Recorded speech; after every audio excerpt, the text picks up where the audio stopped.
Hey guys, welcome back to Chintu sir की class. और आज की इस क्लास में हम पढ़ने वाले हैं इंग्लिश ग्रामर के एक इंपॉर्टेंट टॉपिक को, जो कि आपका बेसिक इंग्लिश ग्रामर में आता है, जो है आपका डू डज और डिड। डू डज और डिड को आज हम बेसिक से लेकर इसके एडवांस लेवल तक इसको देखेंगे और इसका प्रयोग अपनी डेली लाइफ में हम कहां पर कर सकते हैं, इंग्लिश ग्रामर में कहां पर इसका प्रयोग करते हैं, वो सब कुछ हम आज की इस वीडियो में देखने वाले हैं। तो चलिए आज की वीडियो को स्टार्ट करते हैं। उससे पहले आप सबके लिए एक इंफॉर्मेशन है कि आपने यदि अभी तक हमारे इस ऐप को डाउनलोड नहीं किया है तो इसको कर लीजिए। इसका नाम है इंग्लिश स्पीकिंग हब और इसका जो लोगो है वो ये है। आपको डायरेक्ट प्ले स्टोर पर जाना है, इंग्लिश स्पीकिंग हब सर्च करना है और इस वाले लोगो पर आपको क्लिक करके इंस्टॉल कर लेना है। अब कुछ सोच रहे होंगे कि सर हम क्यों इंस्टॉल करें, हमारा इसमें क्या फायदा है। तो देखिए, बहुत सारे बच्चे हैं जो कमेंट करते हैं कि सर हमने इंग्लिश ग्रामर को सीख लिया, हमसे इंग्लिश ग्रामर मतलब बोली भी जाती है, लेकिन हम उस तरह से नहीं बोल पाते क्योंकि हमें ना एनवायरनमेंट नहीं मिलता है ना। तो देखिए, ये जो ऐप है ना, इसमें आपको आप ही की तरह के बहुत सारे बच्चे मिलेंगे, ठीक है। और इसमें आप वीडियो कॉल के थ्रू प्रैक्टिस कर सकते हैं फ्री में, बिल्कुल ठीक है। पहले के 30 मिनट आप फ्री में बिल्कुल प्रैक्टिस कर सकते हैं रोजाना। और ये जो ऐप है ये उन सभी बच्चों के लिए महत्वपूर्ण है जो बच्चे प्रैक्टिस करना चाहते हैं, इंग्लिश स्पीकिंग की प्रैक्टिस करना चाहते हैं, ठीक है। तो जल्दी से इस ऐप को डाउनलोड करें और अपनी प्रैक्टिस की शुरुआत करें। तो चलिए स्टार्ट करते हैं। अब हम यहाँ पर सबसे पहले एक चीज देखते हैं कि जो डू डज और डिड है, इसको इस्तेमाल हम कहां पर कर सकते हैं, है ना। देखिए, इसको हम ज्यादातर दो तरह से इस्तेमाल करेंगे। एक तो हम इसको करेंगे सिंपल सेंटेंसेस में इस्तेमाल और एक इसको हम करेंगे टेंसेस में इस्तेमाल। सिंपल सेंटेंसेस में और टेंसेस में, इन दोनों में फर्क क्या होगा? फर्क यह होगा, मैंने आपको बार बार बताया है, सिंपल सेंटेंसेस जो होते हैं इनमें आपकी वर्ब की फॉर्म नहीं होती है, लेकिन जो टेंसेस होते हैं ना, इनमें भैया वर्ब लगती है। कौन सी फॉर्म लगती है? वर्ब। अब वर्ब की कोई सी भी फॉर्म आ सकती है, चाहे फर्स्ट हो, सेकंड हो, थर्ड हो, लेकिन ज्यादातर जो ये टेंस में डू डज आते हैं ना, इनके साथ हमेशा वर्ब की फर्स्ट फॉर्म ही लगती है। कौन सी फॉर्म लगती है? वर्ब की फर्स्ट फॉर्म लगती है। ये तो थोड़ा सा बेस है, आगे देखिए। अब आपको आगे इसका जो कॉन्सेप्ट है वो और अच्छे से क्लियर होगा। ये जो डू डज और डिड है ना, इसकी भी वर्ब की फॉर्म्स होती हैं। जैसे कि आज तक आपने पढ़ा होगा, गो जो है वर्ब की फर्स्ट फॉर्म है, वेंट जो है इसकी सेकंड फॉर्म है ना। गो, वेंट, गॉन, और उसके बाद आता है आपका गोइंग और लास्ट में आपका आ जाता है गोज, ठीक है। तो ये तो आपको आती ही होगा, गो, वेंट, गॉन, गोइंग, गोज, सुना भी होगा बचपन से। ये एक ऐसा वर्ड है जिसको बच्चे भूलते नहीं है इंग्लिश ग्रामर में, बाकी सब कुछ भूल जाते हैं। देखिए, उसी तरह से जो डू है ना, डू ये वर्ब की फर्स्ट फॉर्म है। कौन सी फॉर्म है? फर्स्ट फॉर्म है। डिड जो है वर्ब की सेकंड फॉर्म है। डन है थर्ड फॉर्म, डूइंग है फोर्थ फॉर्म और जो डज है वो है फिफ्थ फॉर्म। कुछ बच्चे सोच रहे होंगे सर हमें ना सिर्फ 3 फॉर्म्स आती है, ये फॉर्म से भी नहीं आती, 3 ही आती है, ये चौथी और पांचवी तो हमें आती नहीं है। मैं बताता हूं कैसे बनेगी। चौथी फॉर्म बनेगी जब आप वर्ब की फर्स्ट फॉर्म में क्या लगाओगे? आईएनजी लगाओगे, ठीक है। और पांचवी फॉर्म बनेगी जब वर्ब की फर्स्ट फॉर्म में आप एस या ईएस लगा दोगे, तो आपकी पांचवी फॉर्म बनके रेडी हो जाएगी, ठीक है। अब इससे आप किसी भी वर्ब की चौथी और पांचवी फॉर्म निकाल सकते हैं। आप यदि आईएनजी लगाओगे तो फोर्थ बन जाएगी और एसईआईएस लगाओगे तो फिफ्थ फॉर्म बन जाएगी, ठीक है। तो यहां से आपको एक चीज समझ में आएगी कि जो डू है वो वर्ब की पहली फॉर्म है और जो डिड है वो वर्ब की सेकंड फॉर्म है। ये जो सेकंड फॉर्म है ना, इसका इस्तेमाल हम ज्यादातर पास्ट में करते हैं। पास्ट में, किसमें? पास्ट में। पास्ट में कहां पर? पास्ट के इंडेफिनिट में। तो ये जो डिड है ये भी पास्ट के इंडेफिनिट में लगेगा। अब जानते हैं ना, पास्ट इंडेफिनिट में वर्ब की सेकंड फॉर्म लगती है। तो जितने भी वर्ब की सेकंड फॉर्म है, चाहे वो वेंट हो या कोई भी क्यों ना हो, सबके साथ आपको सबको कहां पर इस्तेमाल करना है? आपको पास्ट के इंडेफिनिट में इस्तेमाल करना है। देखिए, यदि अभी तक आपने हमारे कोर्स को बाय नहीं किया है, हमारे प्रीमियम कोर्स को ज्वाइन नहीं किया है, तो लिंक आपको नीचे डिस्क्रिप्शन में मिल जाएगा या फिर आप डायरेक्ट प्ले स्टोर पर जाकर अल्फा स्पोकन इंग्लिश के नाम से हमारा जो ऐप है जिसका लोगो ये है, इसको डाउनलोड कर सकते हैं। इसका फायदा क्या होगा? बेसिक से एडवांस लेवल तक आपको इंग्लिश ग्रामर मिलेगी, सभी क्लास नोट्स मिलेंगे और यदि आप अपने कॉन्सेप्ट बिल्ड करना चाहते हैं ना, तो आपके कॉन्सेप्ट बिल्ड हो जाएंगे, ठीक है। और उसके बाद जितने भी वीडियो लेक्चर्स हैं वो आपको हमारी इसी ऐप में मिल जाएंगे और हमारी जितनी भी किताबें हैं, ई बुक्स वगैरह हैं, वो भी आपको हमारे इसी ऐप में देखने को मिल जाएंगे, ठीक है। और ये जो किताबें हैं ये तो आपको वीडियो के नीचे देखो दिख रही होंगी, है ना, वहां से जाकर के आप इनको बाय कर सकते हैं। याद रखना ये पीडीएफ फॉर्मेट में मिलेंगी, किसी के भी घर पर डिलीवर नहीं की जाएंगी। कभी आप वेट करें कि सर घर पर डिलीवर नहीं हुई अभी तक, है ना, बहुत सारे बच्चे हैं जो कमेंट करते हैं। चलिए तो स्टार्ट करते हैं। जो डू डज और डिड है इसको ज्यादातर देखिए, जो डू और डज है इसको हम प्रेजेंट इंडेफिनिट में और जो हमारा सिंपल सेंटेंसेस होते हैं उनको बनाने के लिए इस्तेमाल करते हैं, ठीक है। डिड का इस्तेमाल हम पास्ट इंडेफिनिट में करते हैं और पास्ट के ही सिंपल सेंटेंसेस को बनाने के लिए करते हैं, ठीक है। और ये नेगेटिव और इंटरोगेटिव में कहां पर इस्तेमाल होते हैं? इन दोनों में, इंडेफिनिट हो चाहे सिंपल सेंटेंसेस हो। इनके नेगेटिव और इंटरोगेटिव सेंटेंसेस को बनाने के लिए हम इनका इस्तेमाल करते हैं, ठीक है। जैसे कि किसी के पास कुछ नहीं है, या फिर कोई कुछ करता तो है, या फिर कोई कुछ करता तो था। इस तरह के कुछ हिंदी में आपको सेंस देखने को मिलेंगे जिनको हम आगे इस वीडियो में कवर करेंगे। तो आपको ना एक बात तो याद रखनी है, जब हम इनको हेल्पिंग वर्ब की तरह इस्तेमाल करेंगे तो इनके साथ हमेशा वर्ब की फर्स्ट फॉर्म आएगी।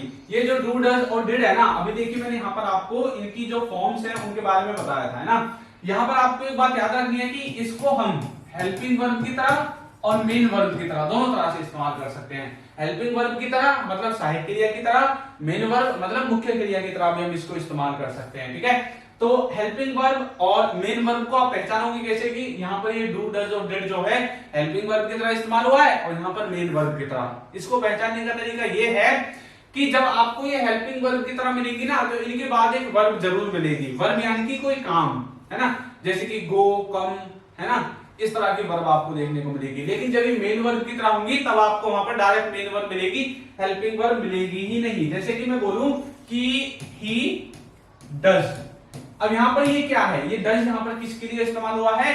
यहाँ पर ये डज जो है मेन वर्ब की तरह इस्तेमाल हुआ है। मुझे कैसे पता चला ये मेन वर्ब है?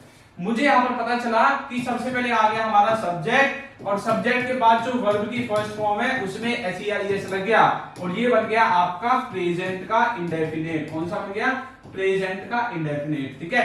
तो यहाँ पर देखिए ही डज मतलब वह करता है। यदि यहाँ पर ही के स्थान पर गलती से यू होता तो हम लिखते यू डू, इस तरह से, ठीक है। इसमें यू के साथ एस नहीं लगेगा क्योंकि जो एस है वो सिर्फ ही, सी, इट और किसी भी व्यक्ति के नाम के साथ लगता है और किसी के साथ नहीं लगता है। तो यहाँ पर ये जो डज आया है ये एज ए मेन वर्ब आया है, ठीक है। लेकिन यदि हम इसको हेल्पिंग वर्ब की तरह बोले तो बोलेंगे ही डज नॉट गो, है ना। तो यहाँ पर देखिए ये जो डज है ना, यहाँ पर ये हेल्पिंग वर्ब की तरह आया है। क्यों? क्योंकि यहाँ पर देखिए इसके बाद एक वर्ब आई है गो। तो हमें ये देखना है कि इसके बाद कोई वर्ब है या नहीं है। यदि नहीं है तो आपको मतलब श्योर हो जाना है कि ये हो सकता है कि मेन वर्ब ही हो, ठीक है। चलिए तो आगे इसको बढ़ते हैं। सबसे पहले हम देखेंगे इसका थोड़ा सा बेसिक रूल और समझिए आप। जो डू डज है उसको हम प्रेजेंट में प्रयोग करते हैं और जो डिड है इसको हम पास्ट में प्रयोग करते हैं। कभी भी आपको डिड को प्रेजेंट में और डू डज को पास्ट में सेंटेंसेस को बनाने के लिए प्रयोग नहीं करना है। डू डज का हमेशा प्रेजेंट में ही प्रयोग होगा और जो हमारा डिड है उसका हमेशा पास्ट में ही प्रयोग होगा, ठीक है। जो डज है इसमें से डज आपका ही, सी, इट और किसी भी व्यक्ति के नाम के साथ आप लगाएंगे, ठीक है। ही, सी, इट जब आपको सब्जेक्ट दिखेगा तब आपको डज लगाना है। और जो ही, सी, इट है ना, इसको इंग्लिश ग्रामर की भाषा में हम बोलते हैं थर्ड पर्सन सिंगुलर सब्जेक्ट। कौन से subject? Third person singular subject. और जो डू है वो आपका ही, सी, इट को छोड़कर जितनी भी आपके सब्जेक्ट बच गए हैं। अच्छा, ही, सी, इट को छोड़कर क्या क्या बचा है? जैसे कि आई, वी, यू, दे, ये आपके कुछ सब्जेक्ट हैं जो बच गए हैं जिनके साथ हमें डू का इस्तेमाल करना है, ठीक है।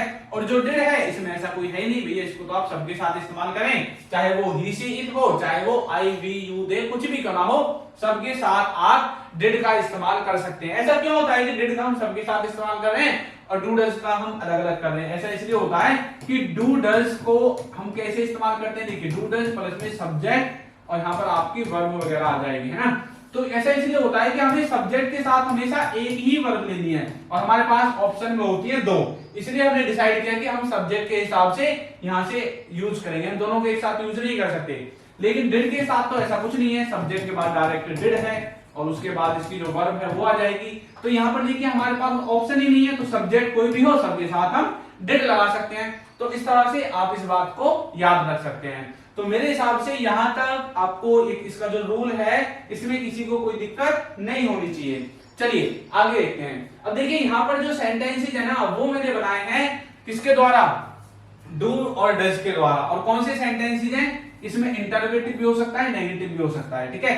कौन कौन से किसके हैं ये वैसे सेंटेंसेस, ये हैं प्रेजेंट के, प्रेजेंट के इंडेफिनिट में, ठीक है, प्रेजेंट के इंडेफिनिट में होंगे। और प्रेजेंट इंडेफिनिट में आप जानते हैं डू डज का इस्तेमाल हम करते हैं, ठीक है। किस कौन से सेंटेंसेस को बनाने के लिए, नेगेटिव और इंटरोगेटिव। सिर्फ नेगेटिव और इंटरोगेटिव को बनाने के लिए ही हम प्रेजेंट इंडेफिनिट में डू डज का इस्तेमाल करेंगे, वरना इसका इस्तेमाल हम यहाँ पर नहीं करेंगे। देखिए जैसे मैंने बोला मैं आम नहीं खाता हूं, तो मैं बोलूंगा I do not eat mangoes, I do not eat mangoes, या फिर I do not eat mango, जो भी आपको बोलना है। मैं आम नहीं खाता हूं, मेरा भाई स्कूल नहीं जाता है, my brother does not go to school.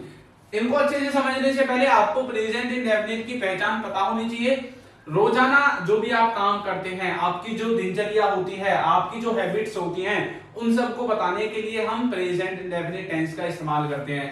या फिर कुछ ऐसी बातें होती हैं जिनको अपनी लाइफ में हम कभी कभी करते हैं या अक्सर करते रहते हैं, उनको भी हम प्रेजेंट इंडेफिनिट में बना सकते हैं। जैसे कि मेरा भाई स्कूल नहीं जाता है, इसका मतलब वो अपनी लाइफ में इस काम को नहीं करता है, तो नहीं करता है। किसी ने मुझसे बोला कि भाई आपका भाई स्कूल जाता है क्या, मैंने बोला नहीं, वो स्कूल नहीं जाता है। My brother does not go to school. Mohan को मालूम नहीं है कि आप यहाँ हो, मतलब मोहन ये जानता नहीं है, मोहन doesn't know, है ना। Mohan does not know that you are here. Mohan doesn't know that you are here. क्या वह रोज यहाँ आती है, does she come here daily? Does she come here daily? अच्छा ये डेली, ये डेली वगैरह कुछ ऐसे वर्ड्स हैं जिनसे आप इनको पहचान सकते हैं, ठीक है। आगे देखिए, क्या तुम्हारे पिताजी चाय रोज पीते हैं, does your father take tea daily, या फिर ड्रिंक टी डेली, इस तरह से बोल सकते हैं। यहाँ पर आपने एक चीज देखी होगी कि हमने जो डू और डज है इनके बाद हमेशा वर्ब की फर्स्ट फॉर्म, जैसे गो हो गया और नो की ये फर्स्ट फॉर्म है, कम ये भी फर्स्ट फॉर्म है, टेक भी फर्स्ट फॉर्म है ना। तो आपको समझ में आ गया कि हम हमेशा क्या करते हैं, डू डज के बाद वर्ब की फर्स्ट फॉर्म का ही इस्तेमाल करते हैं। आगे देखिए, अब कई बार ऐसा होता है कि डू डज के बाद आपको हैव लगा दिखाई देता है, क्या दिखाई देता है, हैव लगा दिखाई देता है। और इसको हम किसके अंदर पढ़ते हैं, इसको हम पढ़ते हैं सिंपल सेंटेंसेस के अंदर। किसके अंदर, सिंपल सेंटेंसेस के अंदर। इससे पहले हमने टेंसेस के बारे में पढ़ा था। जब हमने इस वीडियो को शुरू किया था तो हमने यहाँ पर एक चीज देखी थी कि डू डज और डिड को हम दो तरह से इस्तेमाल करेंगे, एक सिंपल सेंटेंसेस में, टेंसेस में।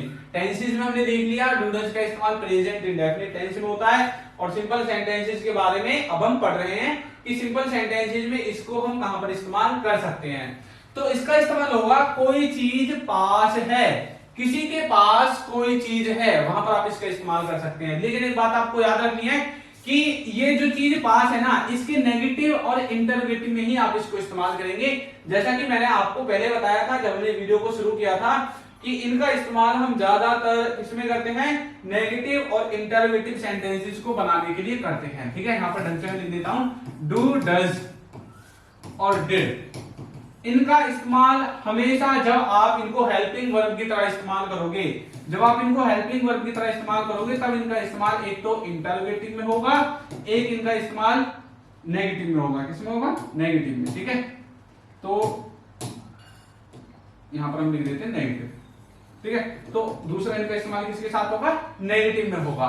चलिए अब यहाँ पर हम सिंपल सेंटेंसेस में भी इनको किसकी तरह देखेंगे, सिंपल सेंटेंसेस में भी हम इनको नेगेटिव की तरह देखने वाले हैं, नेगेटिव और इंटरोगेटिव की तरह। देखिए जैसे कि क्या तुम्हारे पास गाड़ी है, हम किसी से क्वेश्चन कर रहे हैं कि भाई तुम्हारे पास गाड़ी है क्या, है ना। तो हम किसी से पूछ रहे हैं भैया गाड़ी है क्या तुम्हारे पास, तो बोलेंगे do you have car, do you have a car, ठीक है। क्या उसके पास यह किताब है, क्या उसके पास यह किताब है, does he have this book, does he have this book, क्या उसके पास यह किताब है। क्या तुम्हारे भाई हैं, do you have brother, do you have brother. Sita के पास गुड़िया नहीं है, नेगेटिव सेंटेंस है, तो बोलेंगे Sita doesn't have a doll, Sita doesn't have a doll, Sita के पास गुड़िया नहीं है। उसके पास कार नहीं है, he doesn't have a car, he doesn't have a car, उसके पास कार नहीं है। तो किसी के पास कोई वस्तु नहीं है प्रेजेंट में, या फिर आप उसे क्वेश्चन करना चाहते हैं कि क्या भैया आपके पास ये है, तब आपको डू और डज का इस्तेमाल हैव के साथ करना है। किसमें? प्रेजेंट में। और प्रेजेंट में कहां पर? सिंपल सेंटेंसेस को बनाने के लिए। किसको बनाने के लिए? सिंपल सेंटेंसेस को बनाने के लिए। उसके बाद आपको डू डज को ना एक सेंस में और इस्तेमाल करना है। कहां पर? कोई व्यक्ति किसी काम को करता ही तो है। दो सेंसेस हैं, करता ही तो है या फिर करता तो है। करता तो है, ठीक है, दोनों सेंसेस में आप इस्तेमाल कर सकते हैं। करता ही तो है या फिर करता तो है, ठीक है। डू डज का इस्तेमाल देखिए कैसे। यहां पर जो है आप इसको अगर चाहे तो नेगेटिव इंटरोगेटिव में बना सकते हैं, वरना आप इसको हटा दीजिए यहां पर, ठीक है। देखिए, मैं पत्र या फिर मैं लिखता ही तो हूं, मैं पत्र लिखता ही तो हूं। जैसे आप कई बार बोलते हैं ना, मैं जाता तो हूं, मैं जाता ही तो हूं, तो बोलेंगे मैं लिखता ही तो हूं, तो बोलोगे आई डू राइट। अब यहां पर ना हम क्या करेंगे, हमारा जो सेंटेंस है कई बार ना हम उसमें बल देकर, जोर देकर बोलते हैं, एम्फसाइज करके बोलते हैं, मैं जाता तो हूं। जैसे कोई आपके बारे में बोलता है ना आपके घर वालों को, ये जाता वाता तो है नहीं, पढ़ता वढ़ता तो है नहीं, पता नहीं क्या करता रहता है, तो बोलता है ना वो, पढ़ता तो हूं और कैसा पढ़ूं, है ना, जाता तो हूं और कैसा जाऊं, तो कैसे बोलेंगे? I do right. तो यहाँ पर जो डू डज हमने इस्तेमाल किया है ना, ये हमने वाक्य में जोर देने के लिए इस्तेमाल किया है। जैसे कि वह दौड़ता ही तो है या फिर वह दौड़ता तो है। ही डज रन, वह उसे बुलाता तो है। He does call him, he does call him। Ravi अंग्रेजी सीखता ही तो है, रवि अंग्रेजी सीखता ही तो है। Ravi does learn English, Ravi does learn English। Krishna गाना ही तो गाता है, कृष्णा गाना ही तो गाता है, कोई गलत काम तो नहीं करता है भैया। या फिर कृष्णा गाना गाता तो है, दोनों तरह से बोल सकते हैं। तो बोलेंगे Krishna does sing a song, Krishna does sing a song। बच्चे पानी ही तो पीते हैं या फिर बच्चे पानी पीते ही तो हैं। The children do drink water, the children do drink water। Shyam व्यायाम ही तो करता है, श्याम does take exercise, है ना भाई, श्याम व्यायाम ही तो करता है, कोई गलत काम तो नहीं करता है। तो कोई व्यक्ति किसी काम को करता तो है या करता ही तो है, दोनों ही सेंसेस में आप डू डज का इस तरह से इस्तेमाल कर सकते हैं, ठीक है। उसके बाद देखिए, कई बार हम ऐसा करते हैं, जो हमारा डिड है ना, उसको हम जब टेंसेस में इस्तेमाल करेंगे, डिड को टेंसेस में इस्तेमाल करेंगे, तो इसको हम पास्ट में इस्तेमाल करते हैं। मैंने बताया था जो डू डज है वो प्रेजेंट में और डिड पास्ट में, और इसको पास्ट के इंडेफिनिट में इस्तेमाल करते हैं। पास्ट इंडेफिनिट में भी कहां पर? नेगेटिव सेंटेंसेस को बनाने के लिए और इंटरोगेटिव को बनाने के लिए, ठीक है। नेगेटिव को बनाने के लिए और इंटरोगेटिव को बनाने के लिए हम इसका इस्तेमाल करते हैं। कि किसी ने कोई काम पास्ट में नहीं किया, किसी ने पास्ट में कोई काम नहीं किया, इस तरह के सेंटेंसेस होते हैं आपके पास्ट इंडेफिनिट के नेगेटिव में। देखिए, जैसे कि मेरे पिताजी ने गरीबों की मदद नहीं की, मेरे पिताजी ने गरीबों की मदद नहीं की। My father did not help the poor. अच्छा, ये डिड नॉट है ना, इसको आप डिडंट भी बोल सकते हैं। देखिए कैसे बोलेंगे, यहां पर मैं आपको बता देता हूं। जैसे कि डू है ना, डू के साथ आप नोट पढ़ते हैं, ठीक है। डज के साथ भी आप नोट पढ़ते हैं और डिड के साथ भी आप नोट पढ़ते हैं। इन तीनों के साथ आप नोट पढ़ते हैं ना, तो देखिए आप इसको किस तरह सुनाएंगे। जब आप डू के साथ पढ़ेंगे, अब इसमें नोट लगाएंगे तो आप इस तरह से बना सकते हैं डोंट। आप इस तरह से डोंट बोलेंगे। डजंट में कैसे बोल सकते हैं? DOSEN, यहां पर ये लगा के ये बन गया आपका डजंट। डिडंट में कैसे बोलेंगे? DIDN, और यहां पे ये लगा के आप बना देंगे इसको डिडंट, ठीक है। तो इसमें करना कुछ नहीं है, ये जो नोट है ना, इसमें से हमने क्या ले लिया, इसमें से हमने एक तो ये हमारा जो एन है इसको लगाकर यहां पर लगा दिया इनके पीछे, ठीक है। ऐसे ही तो क्या है हमने, और उसके बाद लास्ट में टी लगा दिया, ठीक है। तो ये इनकी थोड़ी शॉर्ट फॉर्म है, डोंट, डजंट, डिडंट, ठीक है। इस तरह से बोल सकते हैं। देखिए, क्या उसने मेरी मदद की थी? Did he help me, did he help me, क्या उसने मेरी मदद की थी? बच्चे क्यों सो गए, बच्चे क्यों सो गए? Why did children sleep, या फिर why did kids sleep, इस तरह से बोल सकते हैं। मैंने उसे पत्र नहीं लिखा, मैंने उसे पत्र नहीं लिखा। I did not write him a letter, वह मुझसे नफरत क्यों करती थी, वह मुझसे नफरत क्यों करती थी। तो बोल सकते हैं, अच्छा गलत बोल दिया, क्या वह मुझसे नफरत नहीं करती थी? तो यहां पर हमने नहीं लिखा है ना, तो इसमें देखिए यहां पर आपको लिखना है, यहां पर इस सी के बाद आपको नॉट लिखना है, मिस्टेक है। Did she not hate me, क्या वह मुझसे नफरत नहीं करती थी, ठीक है। तो यहाँ पर नॉट आपको किसके बाद लगाना है? सब्जेक्ट के बाद। आपको इस पर छोटा सा रूल बता देता हूं, जब आपको नेगेटिव सेंटेंसेस बनाने होते हैं ना, तो सेंटेंसेस को बनाने के लिए आपको इस वाले फॉर्मूले को हमेशा याद रखना है, इस वाले फॉर्मूले को हमेशा याद रखना है, ठीक है। क्या याद रखना है? नेगेटिव बनाने के लिए आपको जो नॉट है ना, वो हमेशा हेल्पिंग वर्ब के बाद लगाना है। हेल्पिंग वर्ब में किस तरह के वर्ड्स आएंगे? जैसे इज मार हो गया, वाज वर हो गया, हैज हैव हो गया, डू डज हो गया। तो हमेशा इनके बाद ही नोट लगाओगे, नेगेटिव बन जाएगा। इंटरोगेटिव सेंटेंसेस कैसे बनाएंगे? इंटरोगेटिव बनाने के लिए आपको इस हेल्पिंग वर्ब को सबसे पहले लिखना है, तो हेल्पिंग वर्ब सबसे पहले लिख दी, उसके बाद जो जैसा है उसको वैसे ही लिख दो, ठीक है, उसको वैसे ही लिख दो, तो ये आपका इंटरोगेटिव बन गया। तो यहाँ पर हमने क्या किया है, हेल्पिंग वर्ब को सबसे पहले लिख दिया है। यही तो हमने क्या है, जब हमने कोई वैसा सेंटेंस पूछा था जिसमें हमने किसी से कोई क्वेश्चन किया है, जैसे कि यहाँ पर, तो हमने देखिए हेल्पिंग वर्ब यानी कि डिड को सबसे पहले लिख दिया है। डिड को क्या कर दिया है, सबसे पहले हमने डिड को लिख दिया है। आगे चलिए आगे देखते हैं। देखिए जैसे आपने डूडल्स का इस्तेमाल किया था ना, कोई व्यक्ति किसी काम को करता तो है या फिर करता ही तो है, उसी तरह से आप डिड का इस्तेमाल भी कर सकते हैं कि काम को करता ही तो था, कोई व्यक्ति किसी काम को करता ही तो था या फिर करता तो था, करता तो था। इसमें देखिए इसमें फर्क क्या है, इसमें ही नाम का जो हिंदी का शब्द है वो फालतू है, ठीक है। देखिए मैं लिखता ही तो था, आई डिड राइट, वह दौड़ता ही तो था, ही डिड रन, मैं उसे बुलाता ही तो था, I did call him, Ravi अंग्रेजी सीखता ही तो था, Ravi did learn English, Krishna गाना ही तो गाता था, Krishna did sing a song, बच्चे पानी पीते ही तो थे, the children did drink water, ठीक है। तो इस तरह से आप डिड का भी इसमें इस्तेमाल कर सकते हैं। आगे देखते हैं, डिड का एक सेंस में आप इस्तेमाल करते हैं कि कोई व्यक्ति किसी काम को करता ही रहा, कोई व्यक्ति किसी काम को करता ही रहा, जैसे कि वह पढ़ता ही रहा, तो बोलेंगे ही डिड नथिंग। मैं किसी ने उससे पूछा भाई इसने क्या किया पूरे दिन भर, आपने बोला कुछ नहीं किया, वह पढ़ता ही रहा बस, मतलब उसने कुछ नहीं किया, he did nothing but study, ठीक है, he did nothing but study, उसने कुछ नहीं किया सिर्फ पढ़ता रहा। देखिए ही डिड नथिंग ऐसा कुछ हिंदी में तो नहीं है, लेकिन हमने इस सेंस को पूरा करने के लिए इस तरह से इसको लिखा है, ठीक है। सोहन और मोहन खेलते ही रहे, Sohan and Mohan did nothing but play, ठीक है। आपने इसको एक तरह से और बोल सकते हैं, जैसे कि वह पढ़ता ही रहा, तो बोल सकते हैं ही केप्ट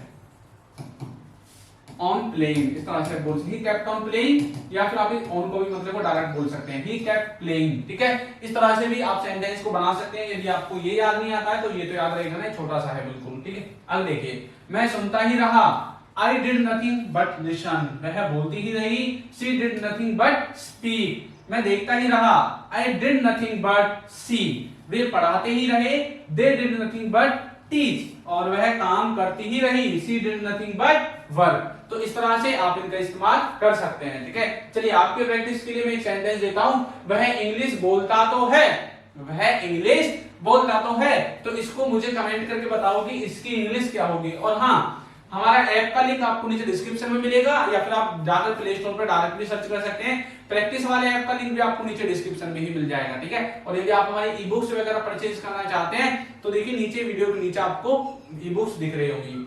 तो आपको वीडियो कैसी लगी है जरूर बताइएगा, और यदि अभी तक आपने हमारे चैनल को सब्सक्राइब नहीं किया है तो चैनल को सब्सक्राइब कर दीजिए, वीडियो को लाइक कर दीजिए, और एक अच्छा सा कमेंट करना बिल्कुल ना भूलें। Thank you.